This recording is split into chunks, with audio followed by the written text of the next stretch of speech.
पूरा हो जाएगा और फिर इंतजार 4 जून के नतीजों का होगा। लेकिन उससे पहले कल शाम को इंडिया गठबंधन की बड़ी बैठक दिल्ली में होने वाली है। क्या है विपक्ष का पूरा प्लान, इस रिपोर्ट में देखें।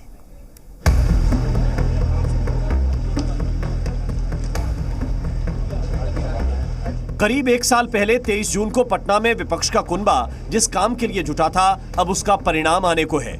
4 जून के नतीजे से पहले आखिरी बार इंडिया गठबंधन एक बार फिर मंथन करने कल दिल्ली में जुटेगा। सूत्रों के मुताबिक इंडिया गठबंधन की इस बैठक में जिन मुद्दों पर मंथन होने वाला है वो कुछ इस तरह है।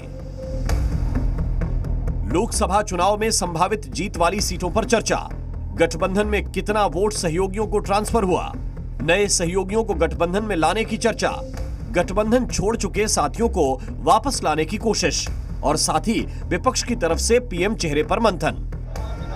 1 साल से विपक्षी गठबंधन का कुनबा भले ही सिमटता रहा हो, लेकिन नतीजों से पहले इंडिया गठबंधन के हौसले बुलंद हैं और दावा बहुमत से 2 कदम आगे प्रधानमंत्री पद पर चर्चा और नई सरकार के रोड मैप की हो रही है। जो हमारी कमिटमेंट है उसके लिए हम किंतु परंतु नहीं कहेंगे। अमित शाह जी की तरह किसी से बुलवाएंगे कि नहीं, वो तो जुमला था 15 लाख 2 करोड़ वगैरह वगैरह। प्रतिबद्ध राजनीति होगी और ऐसा प्रधानमंत्री मिलेगा जिसके अंदर मानवीय संवेदना हो, जो ये ना कहे कि मैं बायोलॉजिकल तरीके से नहीं आया हूं। हमें परमात्मा में हमारी श्रद्धा के साथ लोगों के प्रति हमारा उत्तरदायित्व होना चाहिए। ऐसा प्रधानमंत्री होगा। विपक्ष के इन दावों की पड़ताल तो 4 जून को ही होगी, लेकिन वर्तमान की स्थिति यह है कि इंडिया गठबंधन के खुद का घर एकजुट नजर नहीं आ रहा है।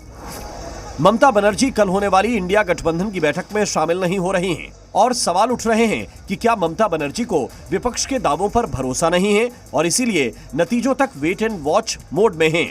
वैसे भी पश्चिम बंगाल चुनाव में ममता एकला चलो का नारा बुलंद करके अलग रास्ता तैयार कर ही चुकी हैं।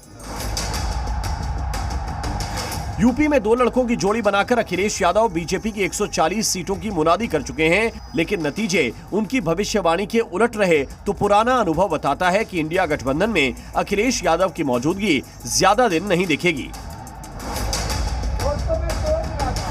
अरविंद केजरीवाल दिल्ली से पंजाब पहुंचते ही कांग्रेस के खिलाफ हल्ला बोल रहे हैं। एक तरफ केजरीवाल इंडिया गठबंधन की सरकार के गठन का ऐलान कर रहे हैं, तो दूसरी तरफ कांग्रेस के साथ गठबंधन को रिश्ते का नाम देना मंजूर नहीं है और यही सारे घटनाक्रम विपक्ष के दावों पर बड़े सवाल खड़े कर रहे हैं।